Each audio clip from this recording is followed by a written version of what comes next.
guno mwaka azisola kutegeka Dax Vibes abulamu omwaka nga gumu naye yasinga ate nyimba nti mwana muto abadde creative tali mu byabufuzi takozesa maanyi ga Muganda we Bobi Wine nti ndi Muganda wa Kyagulanyi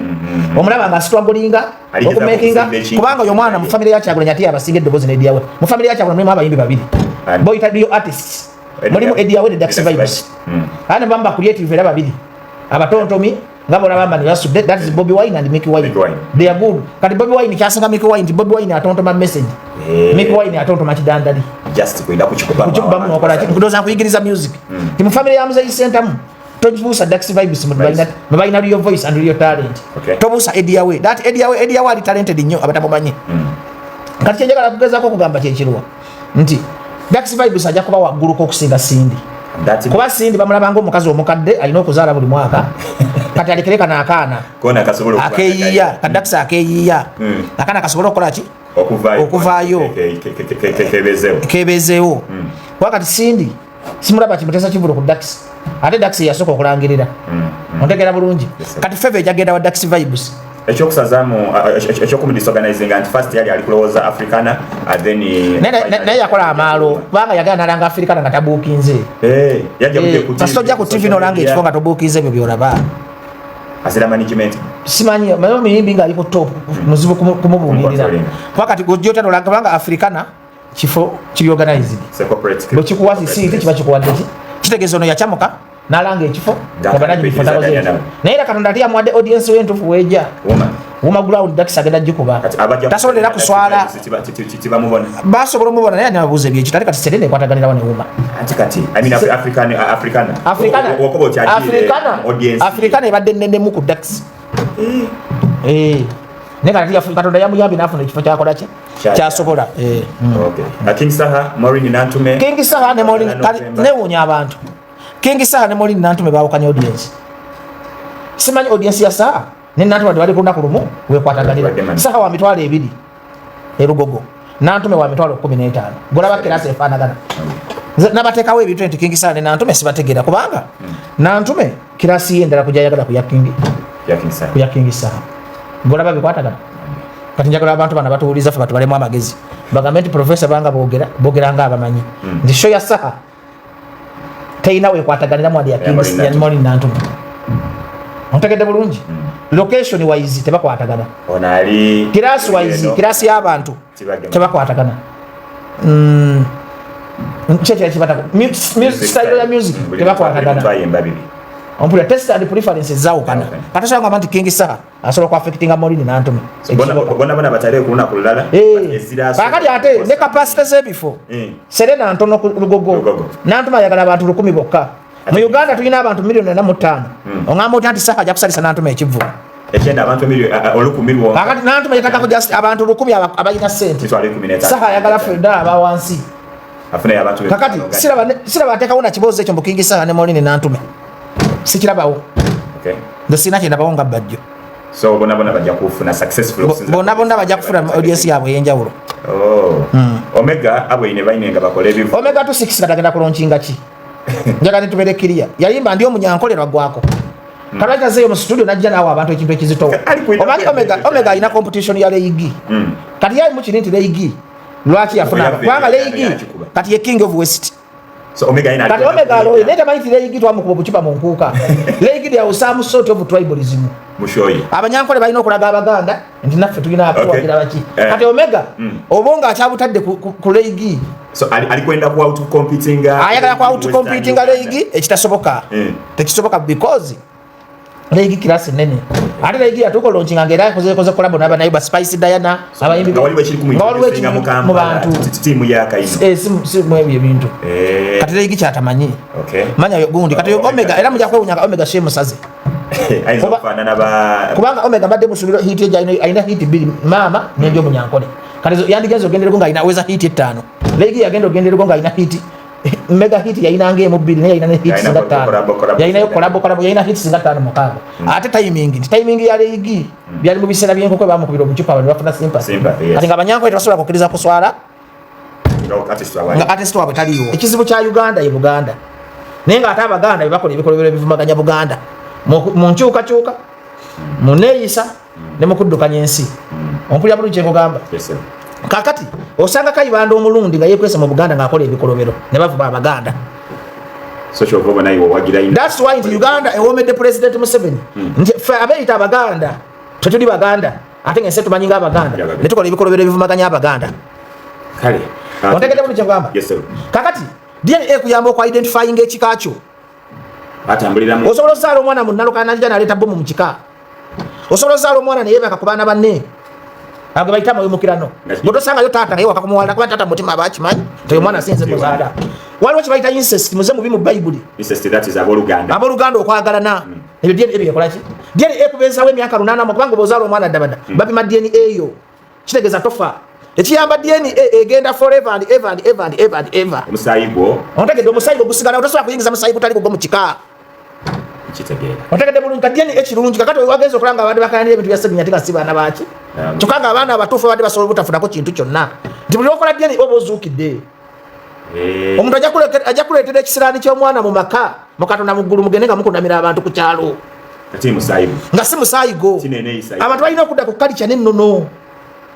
Kakati ate DNA eziiza obwenzi mu bakazi abakazi benzi kale kankwekiza mpogo mwana gw'eddabadda tuli wantu tudde olaba oli kamutya weeyebase nga mukazi kale emabega wali ayinza okuba nga azaala nga gwe mulaba kusekereza bw'ati nga yesesasesa ofa ki ne bakyala basegirinya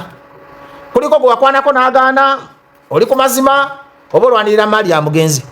Ensonga ddala ensonga z'abakyala abo nze sirina lukalu na muntu yenna naddala ku nsonga ezikwatagana ku DNA Luwemba siri mukalu nti ngenda mu byuma okukola DNA Luwemba siri memba wa famire njagala okuteekawo disclaimer eyo amawulire gano okutufaakira waba olupapula lumu olwawandiika ku nsonga ezo nga simanyi ani abawawulino era bakijja kuki okuwandiika ku mawulire ago kati olwokuba nti Luwemba baali bamanyi nti Luwemba ebintu ebisinga obungi ebitambulirwako omugenzi Sseginya mawulire Luwemba saalwala nabyo so bannamawulire ne bansaba okwayirayitinga ku nsonga ezo ezakigenda maaso oba ezaali ziwandiikiddwako era nange kyenakola era mukwogera kwange nabawatiisenga ne bagala bannaa kiri mwogezi naye mumbuliza ku nsonga zi ekisooka Profesa Bajjo sirina butalo lwonna n'abakyala abo obutala abakyala abo lwebalina ku nze buli lumu kubagamba nti basebo be banyabo omanyi bwe twaliko akamala okuziika omugenzi Sseginya babuuza baani abalina ebiwandiiko byonna ebiwandiiko by'omugenzi yes oba olina sapoti oba watusanga wanosereka kubanga ye muganda waffe bambi ala yagenda okuzibula nga tuweteeseteese bulungi era nga bwomanya abala tomanya dinoonofa so nga yakwata endagaano n'ateeka ku bungi n'ateeka ku kayibobye n'ateeka ku doowa n'ateeka mu kaseefuke n'ateeka awo katukira ye enkola ye mu Profesa Bajjo wali okimanyi bulungi tebabuuza mukyala Kandinda ne bamubuuza olina ki n'agamba gundi wakwefafuna byagira bugundi mudowa yaleka wano lwatirekwatera nga bwekituufu akola ki ne bamugamba ogeeta ddi nekuno kwakatebigebiwandiikotakola Kandinda Luwemba ayita Kandinda mpolampola Kandinda taleetanga biwandiiko nze tekamulabe akagundi akakukuwe sava n'abakyala abo nzekwogera ku biwandiiko bagakuba maali ya mugenzi tulina emikono egisobola okwekolerera muzeeyo emaani etali yakusoma musiramu tetuyaliba negamba nti muzeeyo emaani etali yakiramu era abakyala abo kusiri eyabiribiri batunda kirekisi mpolampola Luwemba batunda kirekisi balumba bulangira waliwo omusajja awo muganda wa Sseginya balumba wakomye byakolera kubanga yalina ntundi kyepeera nga newandiiko yalina yakkiriza bufundi mu mitingi basobole bajja bonna kiro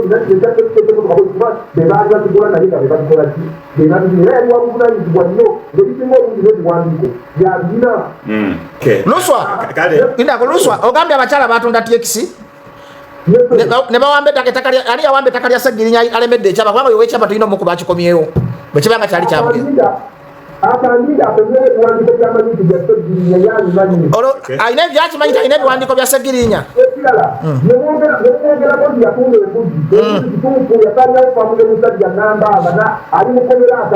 faamu yali sayidi ki faamu y'embuzi yali sayidi ki anti yali luyi ki yaliwa zalimu embuzi 3 yali ddawa faamu y'embuzi yali sayidi ki yali kalagi yali kalagi nesaanawo yonna nesa nojo na era ko kira na beka lati ko bati la jo ko bati la ko da family ya ni ya wali Bambi to wali ka ko na ka leo kale ate nalongo ono ow'emyezi omwenda yagaze nti omumanyi nnyo yaleeta omwana ow'emyezi omwenda akozesa nalongo eyo mutala kandinda kubanga nalongo propagandi bannayuganda mwenna abandaba eniyo program gyenabagamba gye muyinega amazima neki nze lwemba mpa view njiwanga Bajjo events ate munnayuganda sigiwanga omuwagizi wa nup sigiwanga omuwagizi w'ekibiina ky'ebyobufuzi kyonna wabula ninakuwa munnayuganda ekituufu ekyo kyayagala okukola ki okuyiga kati wano ngenze mu spirit gyentegeera lwali tubadde mu DNA simanyi domestic violence kati ngenze abawumba tutubo naye bagenda okuyigira kuba profesa bw'abanga asomesa gwatambula yimirira alina ekimuluma tokitakula wakusiwa wona totakulawo soka owulire okole ki oyige ombuziza ekibuuzo kirungi nnyo nti lwaki Kyagulanyi Ssentamu yavuddeyo n'agamba nti mulekere otwala ensonga ku internet muzireete mu kibiina akyogedde kirireete tikikasobola kwirano kyebayita leadership obukulembeze olina okubanga oli ahead of yo bokulembera mukatula mu gurupu mbiyita bihuligani abasirusiru bangi abavubaganyiza ekibiina kya nuupu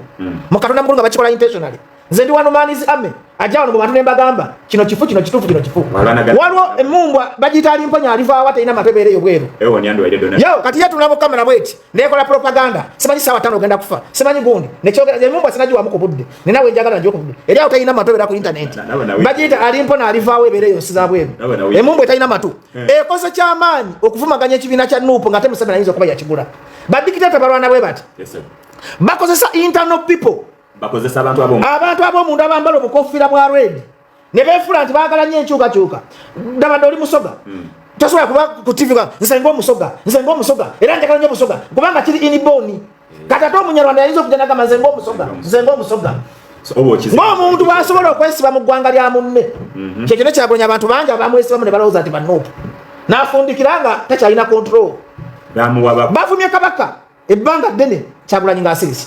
ne batyoboola maama n'abagereka ng'asirisi ne bavuma Kyabazinga mukama wange ow'ebusoga ng'asirisi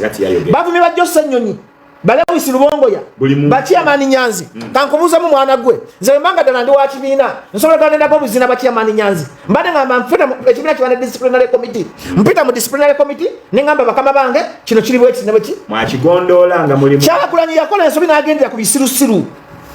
ebyo ebisirusiru tebirina kyebizana muyamba simanyi information simanyi tulina information kati biri mu kulwanya internet byafuna following gwe bikuba kati zezeke yabirema wano manizi ame kati atalina kyentya kubanga ebyo ebisirusiru byali bitiisatiisa abantu nga bovaayo n'obyogerako nga bigamba yo state agent mbigamba nze ndi state agent nti oyo munyampi mbigamba ndi munyampi kubanga byatambulizanga abantu mu kutya ne fiya kijja kujja kikube propaganda mukikutiisetiise kitekewo ebibuuzo yakwata mwannyina oyo yakwata embaata kati biyamba ki simanyi oyo yazaala mwana w'omwana koga bakubye situabo nagifuula ebahuligani kakati huliganism buli lwolikulembera abasirusiru abangi obusirusiru bujja kulya gwe mukama waabo abukulembera kati butandise okulya Kyagulanyi ayagala bye kutulako any organized political party banes rules and regulations Bajjo bonongeranga ku TV ngasanyuka TV kati ngogenda kwogera ekigambo kya nuupu ojja goberanga principles of morality buli organization ene kiraita corporate culture ebana ethical leadership mwina okuba ne ethics ezifuga ekibiina si buli musirusiru azukuse n'anaaba amaaso najja nawe opinion n'avuma okulembera abasirusiru abangi okulembera abasirusiru milioni 10 okulembera ekitundu ky'omugezi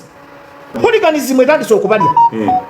era hooliganism eyo egenda kufundikira 2026 ng'evuma Kyagulanyi kakati bo baasala amagezi aga kasooka tumutemeko empagi katumutemeko Lubongoya tumutemeko Banyanzi tumutemeko buli muntu tumulage nti buli muntu avumiddwa naye nga the main target is Kyagulanyi waliwo nekyasama Bajjo bamuwa contract awaanayo 2 Bobi Wine n'akubayo Museveni 3 nze siwaana Bobi Wine nze siri mukozi wa Kyagulanyi kati Uganda yeetaaga abantu ngaffe abatalina kyetutya kati bompita omukozi wa Museveni nenvaako ki bagainza osobola kujja nokwegayira nange nze ntenya okumpita omukozi wange kati nvaako ki naye sisobola kukkiriza busirusiru kubanga akabonero kabiri ebisirusiru bikakangiramu abantu ompulira buli kyekugamba nti ebisirusiru bikwata abantu obujega naye kubanga birina kodi 3 kasabi kuyita state agent kasabi kuyita munaye gobera demoralized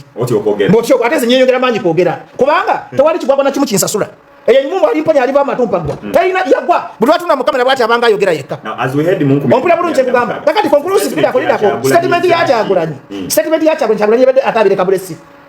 abaleke baje maiso babivume bakowe kubanga yabaleka kubanga leke nyini yabawanako n'abagamba bwe bivumo tebisinga mungu nga tamanyi ekiraga tosobola kubanga wavuma archbishop tosobola kubanga ovumya abakulembeze b'ennono n'otokikungula n'otokikungula Kwana mulabiye buvuma era nze eno program ino kunebaza nalabye Kyagulanyi kubanga buvuma wabaddeyo emikolo gy'abakyala gyabadde emikolo gyakye gye buvuma mikolo gy'abakyala yaizamu abamaadi ngamba kowakozi omukolo yabadde ki celebrations z'abakyala simwabadde mu celebrations z'abakyala ebuvuma wanongenda Kyagulanyi najja walabye nga language ya Kyagulanyi agenda akula follower wafu kweno program kuba Kyagulanyi atuwa amatu kubanga namulebe yatuuse ebuvuma yayogedde bizibu bivuma bavubi Kyagulanyi bwatu bayina okutambula kyezijenga mugambe ebbanga lyonna yayogedde n'agamba ngoba abasirikale ku nyanja emunako ekikubye bisooka ekyokubiri bwe yabadde agenda ebuvuma ku mikolo tebamulangira yagenzewo nga surprise bali bategeka mikolo gyabwe naye nga bamanyi Kyagulanyi agenda kola ki bwe bato bakola sikwerangirira tize zijja buvuma sawa 8 police ekole ki kati omuntu ayagala enkyukakyuka bwatu bwakola ki tabeera mu kamera buli sawa kwogera nnyo ekyo Kyagulanyi yakiyize ekyokusatu yabadde polite ng'ayogera teyakozeseza abusive language omukulembeze bwakola ki Kyagulanyi is a student of Bajjo University wamulabye nti akyuse era bw'atambula bw'atyo olaba abantu abo abangi nti okumanya Kyagulanyi is a student of Bajjo University abantu abo abangi balaba kati n'atakyamuka nawe abantu muwanga kivumbi Lewis Lubongo yawaiswa mufumbiro kakati n'afundikira ng'avudde ebuvuma ng'alina message gyalekedde bannabuvuma kati wano ngenda ku bannayuganda binayuganda byonna bisiru nga nange mwendi bino nze mbyogera naawe oli musiru oli musiru naawe mu America Trump wa kibiina ki mu Republican mu Democrat wa Republican ne mwana gwe toli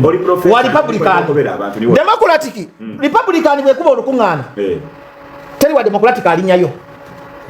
kanye kuyigiriza byabufuzi mu USA Trump wa kuba olukuŋŋaana omuwagizi wa Biden talinyayo naye Uganda binayuganda binoonya mmere bizunga buzunzi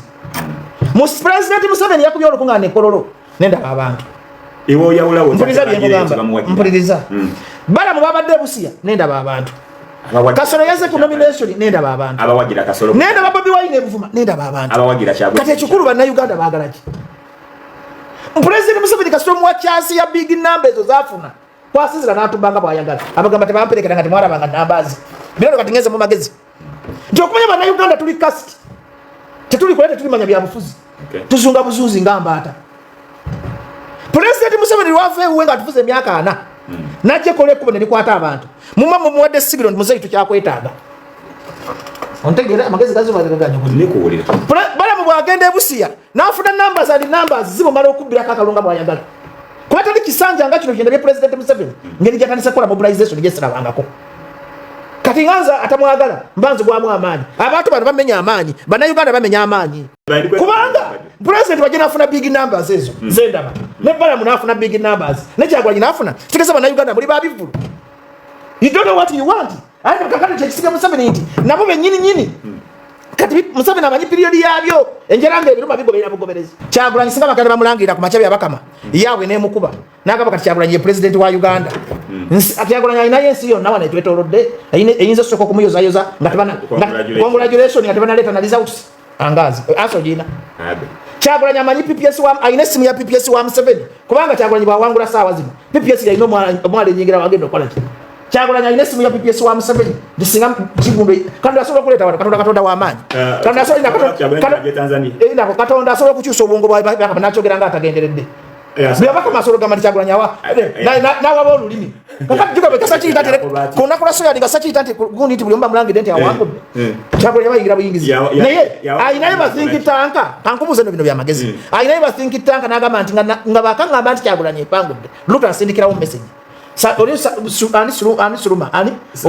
Samia Suluma asindikirawo message Kagame ankongratulatingira Kagame amala okunkongratulatinga CDF PPS wa Museveni yasooka okutegeka ngenda okutuula aga magezi mugayina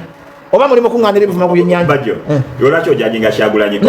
byalina munda mpuliriza omuntu alina international connections sako simpuliriza omuntu ng'olina international connections mu Katonda mu ggulu sente yeekola kati kakuyigiriza gwe mwana gwe politics Jonathan Savimbi ali muyekera waawa Savimbi yali mekera wawa mu bibire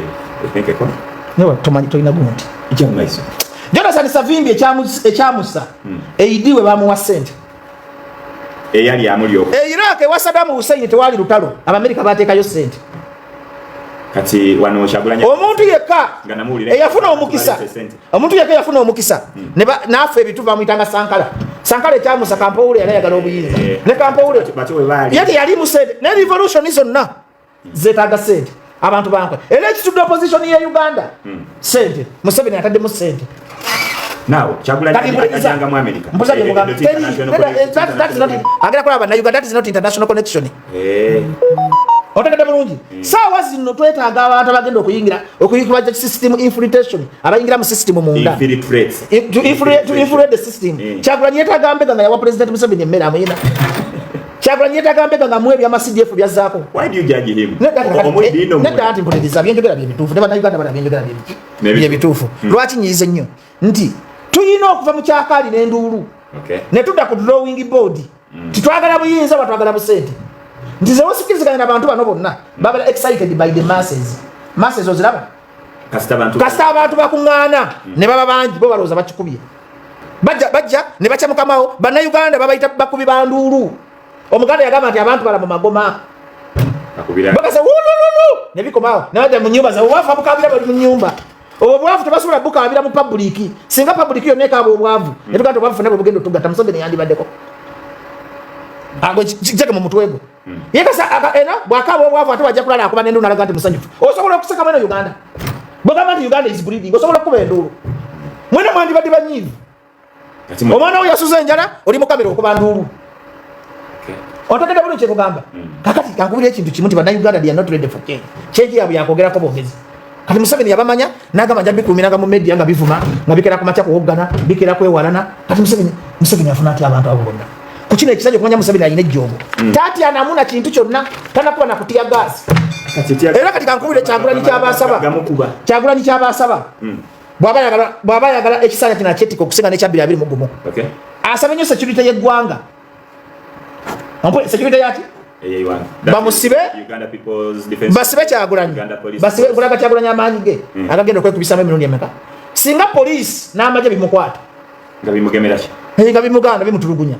nga buli wabakubye laale basazeemu buli wabagenda bamuwambe Kyagulanyi agenda kuba number 1 of East African opposition leader sawa eno kizirawo wali nekibulamu omuliro kibulamu sipaaka ziri mu kuzimba amasanyalaze balala n'okuba nti wooli omuntu asobola okuyitako nagadda badawuli abakulabye naye olwo omuntu akulaba nayayaana nagamba ddabadda kankubuuzeeko kati sawa zino bannayuganda Kyagulanyi bamulaba waali naye tubulamu kyebayita sipaaka fe tuli mu bintu byankyukakyuka ebyaddala tubulamu kyebayita kati sipaaka okugizimba security yayinotuyamba nga bwe yayambisa ekikubo teri muntu yafunye mukisa kunsinga sekikubo kati kankwena nalisisi yesembabule lwashanda ekyaddala abadde atwala sekikubo Bajjo mpuliriza wali oyenda ine ekyukakyuka nakubona kamaleja lwashanda ekitanda nze nali nsinga okwekalakasa wano mu Uganda kubanga nalabanga bwewagendanga okwekalakasa ng'ate bwogenda okuyamba bagamba yo Museveni yamutumye abantu bangi abaava mu bintu by'abana abawumba tuutu nga bateekawo olugogo nti bagala kuleeta change naye nga tebakkiriza balala exercising their rights they own the change kati Museveni wanaabalema nga tuyingirawo kati tusoka abantu bakube enduulu bajuliretinge badduke bakube emisira gati ffe bajja bamanye ekyokukola tujja kujja ku point nga bannayuganda bageddemu obuwumba tuutu naye kati bakyakyamuka na nduulu kati bannayuganda bakyamulimbalimba ne sabbuuni omubaka amaze emyaka 5 tase mu constituency ate omukubidde enduulu bannayuganda olowooza balina makulu Jova nga babirimbalimba ne babikumira mu nnaku ennaku ebirumi emyaka ameka bagera na birimbo bana abantu abatasoka ku reasoninga ne betegeera ne bagamba nayo n'agamba ki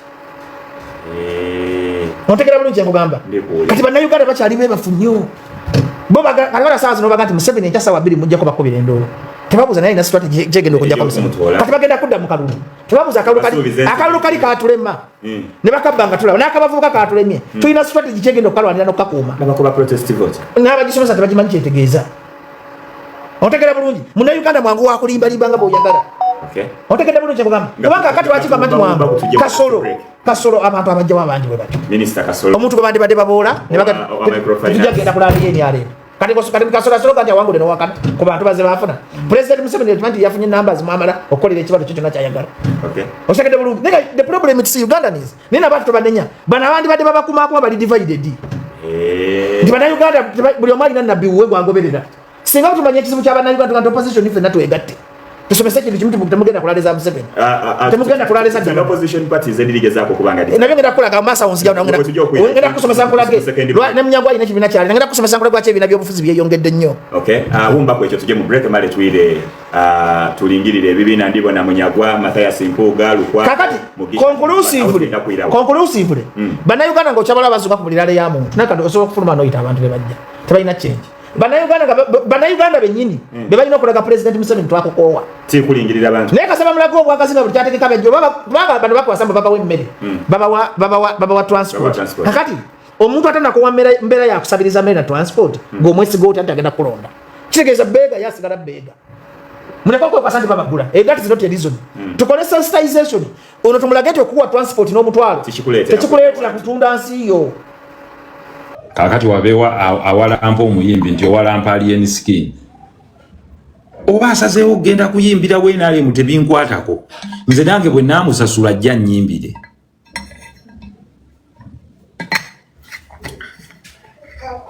singa nze Museveni singa nze Museveni yali apromotingani sebaana Kizito teyaliwo singa nze teriyo yadde luyimba luwana Besigye singa nze Besigye nandiggyewo guno omusolo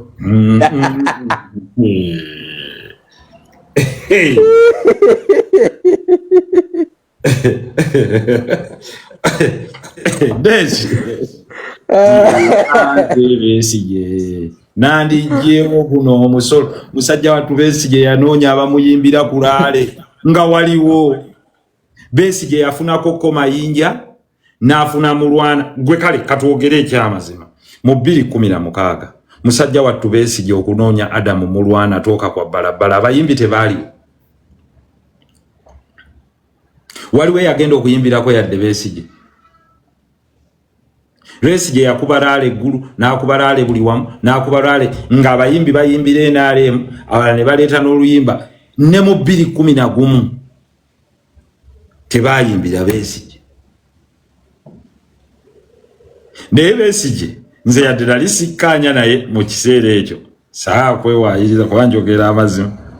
naye munnaffe okukakkanya embeera yagamba obululu tebutwawula bw'oba omaze okulonda dde ewaka weebake obululu tebutwawula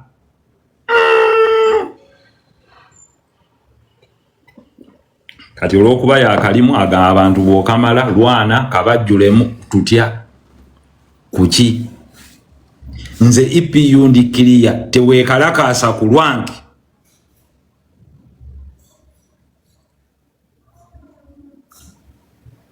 bw'oba omaze okulonda bala obululu bwaffe bwe batuwadde genda eka nze sirina ssente zegenda kuggisaayo muntu mugundu mu kooti nze siyinza kufuula abantu projekiti nti bano baba basiba simanya gundi kubanga era booneekalakaasa bateeka okusiba oba kutta ku bibiri kuliko kimu kakati gwe sooka weebuuze nze omukulembeze kye sisobola kukola gwe lwaki okikola deshi nkubuuza nze sisobola kwekumako kipiira neeyo kye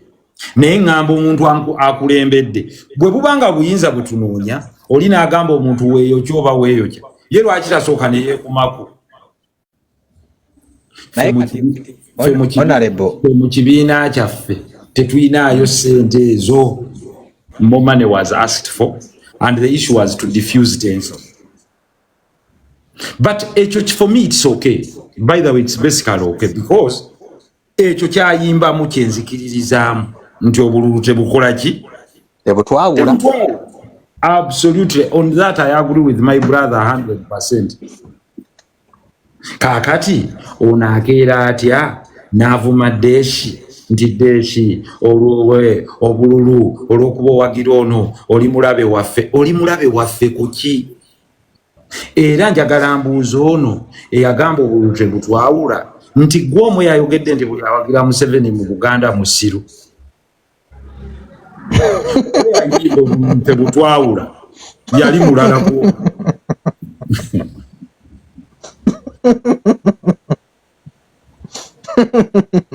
oba bwe basisinkana basobola okwekuba ffe tugamba ekintu kimu bw'otawalampa abantu nakubavuma kubawemula kubavoola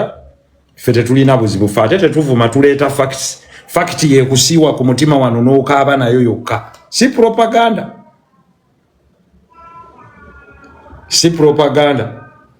wenjogerera wano guno omukono gukwatibwa Musebo njagala owulire baali bamaze okutta abatembeeyi bana be baali bakubya amasasi lwakwekalakaasa lwaki babajjako ebyabwe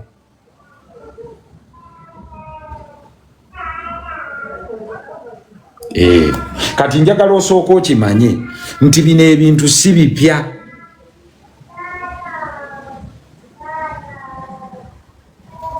kino it's clear nti bwe tuba tugenda bino n'ogaa nti Kasirye toyogera byaffe nga Kasirye bwe wamusayininga ddi Kasirye is not your property. My role is to persuade Kasirye yegatte ku EPU bw'aba aganye fine bw'aba alina different opinion sikiinaako buzibu Kasirye abomba bateeredde mu analyzing nze walemu awo mpita ng'ongamba sebo mukama wange nnyongeraayo ku facts nga ndeeta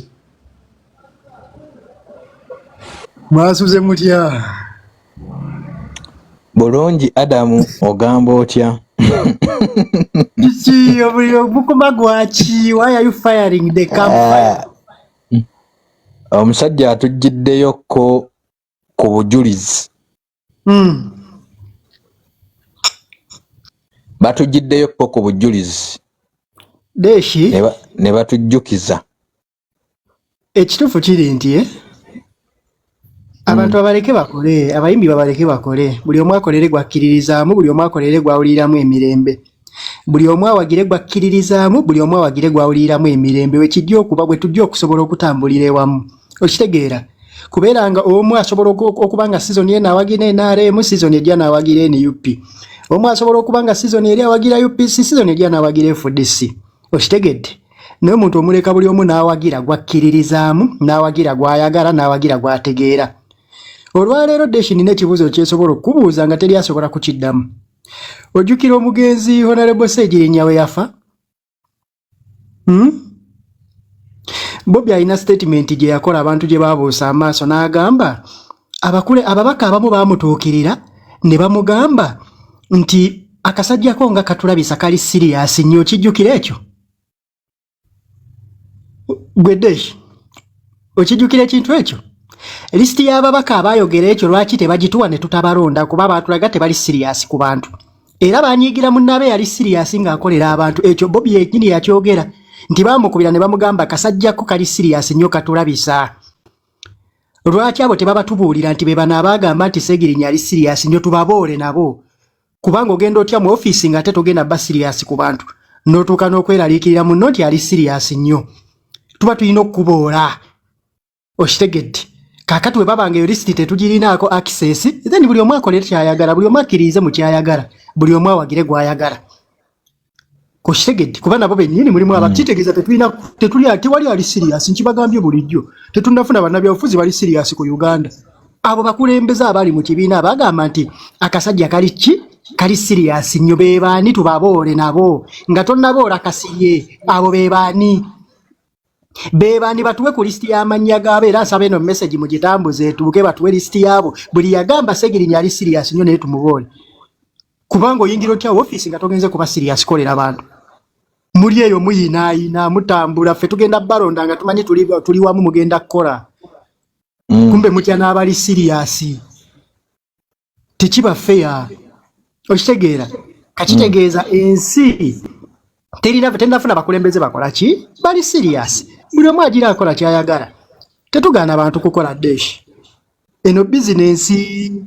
abantu deshi bateekamu sente oba tekitegeeza omusajja okuteekamu sente n'abaako batuuka bafuna akanyanya ng'osobola n'omuyita deshi political party ziba ne budget pay the artists sente bazifuna okuva mu electoral commission bazifuna okuva mu ba donors abayimbi mu basasule babayimbire oli ajje nga akimanyi nti azze kukola kababe boogezi ng'oli oyagala kwogerere public relations bamusasulira ebyo ebibiina biba ne budget za media byonna bye twegomba ne mu nsi ziri gye tutali baba ne budget ya media era otugenda otuuka mu kalulu nga buli kibiina kirina bannamawulire baakyo nkuwa example y'akalulu ka America Trump yalina Fox News nga ye wagira ye publicly ba Democrats nga balina bagita MNS erinnya lyo lyanne mano kwata mutwe eri either MSN oba MNS nga ye eri ku Republican publicly zo zonna mainstream media platform bwe kibanga tubikopperi okitegeera kitegeeza tetugenda oyingira akalulu nga buli omu identifies ababe CNN yakubanga Trump n'ekiteetaagisa Kanadere Trump nena afuna ya ata aba contradicting ate nabo abakuba CNN bwe bityo bibadenga bitambula waliwo bannamawulire nze bemmanyiko ono sigayi bamuyita Kawusoni Take ennaku zino beewunya n'okwewunya waba okuba saidi ya Trump kubanga yali eri waliwo akakakyala ke bayita Candice koogezi nga koogerera Trump openire ninga bakachallenginga with the facts nako ne kabaddamu with the facts ensi etuuka ssebo mu biseera by'akalulu buli asazeho kayingira yeeyawula n'abako sayidi gy'awagira eyo yonna gye mukoppa gyebiri ku mulirwano wane Kenya batera ogikozesa ng'ekizampo nekyatuukako ekiseera nga Citizen erina candidate gweraga gwewagira ne K24 ng'erina candidate gweraga gwewagira bino bye muwoza teri fairness mu nsi buli omu agenda eri oyo gwakkiririzaamu okitegedde tibadde wano ne batulimba ebintu byonna gye tubikoppa nabo babikola abasajja bakola fundraising nga bagenda mu kalulu sente ne bazikozesa ki abeeri bateeka mu media ne PR waabwe mweza mmwe muzikozesa ki Citizen yali yarayiro dinga yes ng'etandise n'okuleeta results esobola no contradicting an electoral commission eri gye tukoppa okitegeera nze olwaleero bwekeera ku makya ne mbaako omukulembeze gwenzikiririzaamu mu ndowooza n'ebirala bye mbanjagala n'abinkolera tekiŋŋaana keera ku makya ne ŋŋamba nti for the electoral mu bino ebiseera by'akalulu ŋŋenda kuba nkola ki nkola noono bikola eri yonna gye tukopa that is what democracy means ogamba otya nti okkiriza mu democracy ng'osuffocating eddembe ly'omuntu okwogera n'okusalawo oyina ekibiina kubanga tuli mu multi-party system singa tetwali mu multi-party system tekyandibaddewo America eri ku two-party system not by mistake it is by design and control gwolooza Democrats ne gundi ne Republicans bokka babitandika balina obwongo butandika ebibiina but it is their system two-party system abasigadde bagoberera bugoberezi the audience is controlled Didi Kasita yayogera mbu simanya batandikewo ekibiina ky'abaddugavu n'akyankalana ne kampani gye bayita Diageo olwaleero ali mu kkomera kyogamba egyo emivuyo gye yali akola baagiraba ku olwo abadde nga tabikola ebyo nga naye basirise naye yakola ensobi ezi keera ku TV eyo interview ngenda gikuweereza Dash n'agamba twetaagayo Black Party then n'amala n'akyankalana ne Diageo ebyo byamuleetera obuzibu because the audience always ebeera controlled kati America eri controlling America ye dictator akyasinze mu nsi yonna ne bano bonna bagamba nga bwe biri mu America nga bwe biri mu Bungereza those are all violent societies barungi ewaabwe naye bwe bajja eno olwaleero Israeli eri mu kwokya Gaza egimalawo bonna basirise kubanga oli arayi waabwe omunafu anyigiriza ow'amaanyi world over Russia yalumba Ukraine ne bagiteekako sanctions nti emenya amateeka Israeli we yalumbye Iran teri yagitaddeko eyo yensi tesobola kuba fair ba araizibo ne bani ba araizibo be bamatalinga tuleko okwerimba mu Uganda nti we are any different tulina democratic wano okusinga America nkugambye America eri ku two-party system total control not democracy Bungereza eri ku bibiina bibiri siba kuba nti ababiri mu be basinga okubanga be bategera otekatandika ebibiina nedda nakola video wano ne mbagamba Elon Musk byatandise okwesiriwaza nti weetaagawo ekibiina ekirala bajja kumujjukiza nti mu South Africa tebakimujjukiza bamujjukiza nti gwoli mu South Africa ne is a very rich American businessman nina bagamba katandise okwogera ebyekisiru mu batekewo ekibiina ekyokusatu bamanyi ayina amaanyi agakikola bajja mujjukiza nti si mu America bakimujjukiza olwaleero Trump ali mu kulwanagana n'ono Guy aba Democrat gwe bawadde kadi y'obwa meya mu New York omuyindi ono muna Uganda yatuuse n'okwogera ku kya deportation bamuzze ewaabwe lwaki ebyobufuzi bwe bityo ebibeera nti bali betulowooza nti ate bebo betubenchmarkingirako n'ebyo tetubireeta Guy bali Guy discussion eri awo waliwo ne Congress person man yakyogeddeko nti banoonyereze bwe bazuula nga alina byakyaka naye omanyi ekireeta obuzibu ekyo bwe baali mu campaign baakola kye bayita debate y'abameeya ku debate y'abameeya ba New York kale ba aspiring meeya baabuuzanga buli omu ogenda kusooka kukyalawa ng'omaze okuwangula buli omu ng'agamba Isirairi ye bwe bamutuukako manyi we yagamba nze nja kusigala mu New York okuba abatuuze baamu banneetaaga oli n'amulemerako n'amugamba tosobola kyogamba tojja kukyala Isirairi n'agamba Isirairi tubaagala nga ba alayina biki n'aba New York banneetaaga nnyo bano nga baagala ayogera ekigambo kimu nti nja kukyala Isirairi ne bakusanga ku live omuntu naawe mulira ku live yo okumala essaawa 2 mbutoyogedde ku Kibarama kati lumu nkola ensobi mbabuuza ne Kibarama yaani lwaki temunnyinnyonnyola bunnyonnyozi ne mbabangizaako ne bakeera ku makya ne banvuma ne ŋŋamba okke mulowooza bye mukola bizibu nnyo Bobi agenda e Bungereza ayokya bwe yagenda n'ayokya n'enzija nkyayirayiting okubalaga nti bye mukola si byamagezi nnyo just tetubiinaamu interest sibangako na interest mu kwogera ku byabufuzi bya Uganda kuba sibikkiririzaamu nnyo kiri awo naye abo abaana era be batandika nga bwe liba ddyogo kale twetwala empola nzojja kunvumira wiiki neze esobola okukusensera mpolampola okumala emyaka 5 ne mutsindika abantu mu bintu bye batalinamu interest ffe twabeeranga ku live zaffe ne tukolanga interest yaffe art ne tourism nze byebintu ebibiri kwenfiira ne kaakati mmwe mwatandika buli omu ne mumuteekamu nompe mulira ku live yange okumala essaawa 2 nze ngonsuubira nkuweeki nzize sikuvodde siyingiridde kyokola ne mujja ne muwemula okuva ku ddakiika esooka paka kwesembayo ate ebiseera ebyo nga naakatandika nga gana amapeesa sigamanyi simanya mute buloko na biki ng'omuntu abeerawo awo nekikunyiiza naye n'osirika okitegeera naye neesirika ne ŋŋamba okke mulowooza muli bagezi nnyo kati bino byonna bye tuli mu kwogera facts tewali kivuma tewali kiwemula tewali kikola ki challenge me with the facts okuva enatandikidde okwogera wano byonna byenjogera bituufu gyebiri okitegedde abakulembeze bonna bw'oyawukana naye akulwanisa olwaleero genda ogoberere Trump ne Elon Musk baali mu kalulu nga bali bonna ng'onaateekamu ssente oli olwafuluma ono n'agamba naye tuliviewing esimanya bagiyita eviki nkyerabidde awo musobola okunzijukiza bali mu comment section bwe mba mugoberera ev mandate omanyi kyekitegeeza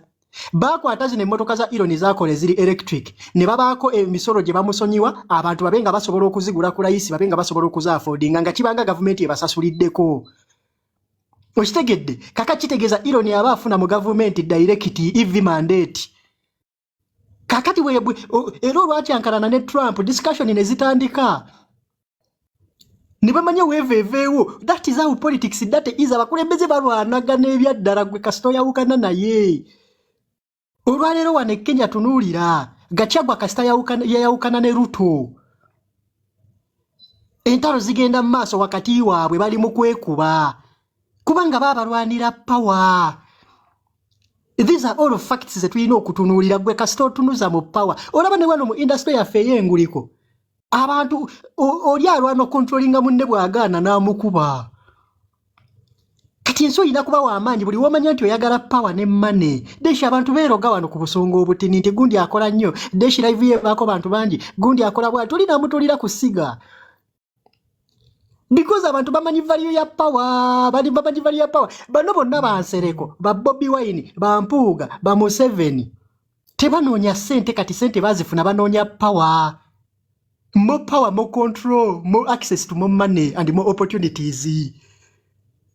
Tebateekeddwa kututuga at the cost of that. Tulina kukkiriza noga nsazeewo okugoberera ono nsazeewo okugoberera okusinziira ku biki byakuteera ku mmeeza oba okusinziira ku butya bw'omukkiririzaamu. Era nabakolera ka video ne mbagamba support responsibly. Bano bonna be muwagira tekuli anoonya mmere ya leero. Bw'oba osazeewo okuwagira wagira n'obuvunaanyizibwa tofa togenda mu kkomera tokola ki. Deshi baki tusindika abantu mu bintu ebigendo balo esikingisa okufa. Abantu bagambe bawagire n'obuvunaanyizibwa. yigiriza abantu ideology y'ekibiina kyo bagitembeete nga tebawemudde nga tebavumye. It is possible. Deshi twajja wano abamu ne tugamba nti nze sijja kuvuma, sijja kuwemula, nja kunnyonnyola ebintu byange ensi ebitegeere. Ensi etandise okubitegeera mpola mpola. Bwe biba pure kiba siro naye era emala n'ekitegeera bw'oba ng'oli consistent. Kitegeeza teweetaaga kuvuma na kuwemula muntu yenna, teweetaaga kulemesa muntu yenna kukola. Mugenda leetera abantu obbakuba amagi ge batandibakubye. Mugenda leetera abantu obbakuba amagi ge batandibakubye. So se twekakkanye buli omu akkirize awagire kyawagira, akkirize mu gwakkiririzamu tetulwana. Bali bennyini be tukoppako bali mu kukola kirala, ffe tuli mu kukola kirala. Mwana Kasirye, enkoko oli ezitowa ssente mmeka ya koko oba ki? Nze embeera gye nayagaliramu abagezi, abantu bafuuwa abayimbi naye nze nfuuwa nnyo omutegeevu kuba okoza analysis ya America n'olaba uninformed man n'oyogera ku EV mandate subsidies ezaali zirina okubaawo mu ndagaano etaali mpandiike wakati wa Elon Musk ne Donald Trump n'okuba nti baawukanye today. Naye ng'oli yayimiriranga mu White House emabega n'akaana ke n'akaleeta ne kakwata ne mu nviri za Donald Trump. Kayanga X. Olwaleero it's no more. Nkiddamu nzikaanya ne Kasirye on the following. Ffe abakulembeze ababa banoonya obuyinza. We are looking at the possibility, one, to acquire resources and distribute them not only to the country, but also okufuna regional dominance. Kyekyo lwaki basaba abantu tujje mu debate. Debate erwana nnyo okumalawo bino byonna. Nze sina interest mu byabufuzi naye neekanga ngobereddeko ebimu kati bwenkeera neefuna interest ne ngamba kyentuulirira. Nsobola okukituulirira. Si bizibu bye bukola bannange. Si bizibu naye buli omu yasalawo kyayagala otambulizaamu obulamu. Mulekerawo okufuukira abantu ekizibu, bajja kubaagala. Temufuukira abantu kizibu. Just a second. Bwana Kasirye Adam. Njagadde okukolayo ekintu kimu, not because it's you. Naye nze kiri mu lwatu. I'm one of those people who have appreciated you publicly. Olw'endowoozayo. Era nkuliwalinga okujja in our party. Because there is something I think we believe, Faye, that you're knowledgeable and you're a well-researched person. I've always told my people. Singa tubeera abantu abalina dedication nga Kasirye ate ne bagenda ne basoma. Kati yogedde ku politics wa America aliwo. Olwaleero America abakyusa obulonzi mu kalulu ate be basinga okugamba we must stop this dictatorship. Kakati babuuza which dictatorship? Kubanga mu executive order gundi Donald Trump ayisa amateeka buli lunaku. N'agamba kakati kino nkijjeewo, kino nkyongeddewo. Kubanga kimuwa widely sweeping powers. Ate wano mu Uganda by the way zimwe zitakozesebwa. Nabadde mbaga nti waliwo yali aga eno ovuma n'ogenda omusajja wa Norway under computer misuse yakuba akafaananyi yayina actually kafaananyi mu kamera ye nga kavoola vice president wa America bamudeportingidde ku airport bamugayireeta essimu yo ne bamugaddayo ewammwe no tebavuma vice president wa America. So abantu baffe, there is what we call over freedom. And when you exercise over freedom, olumu ereeta abantu okubeera mu comfort zone gye tutasobola kukulaakulaniramu. Naye ate n'ekirala kiri kyoyogedde Bwana Kasirye nti there is no beauty gye nfunye nga mu kusanga abantu nti olina ky'ogambye awo n'ogamba ku mikutu gyabwe tebawera. Naye ate baagala nnyo bajje ku mikutu gy'abalala babeere nga babavoola ku mikutu emirala. Why? Because ewaabwe waliwo neyagamba nedda ffe tuteekako baffe bokka. Kakati bo ne batandika okuyomba bokka. What does that imply? Nti as long as mmwe mwewuliriza mwekka kitegeeza tewali value gye mweyongerako.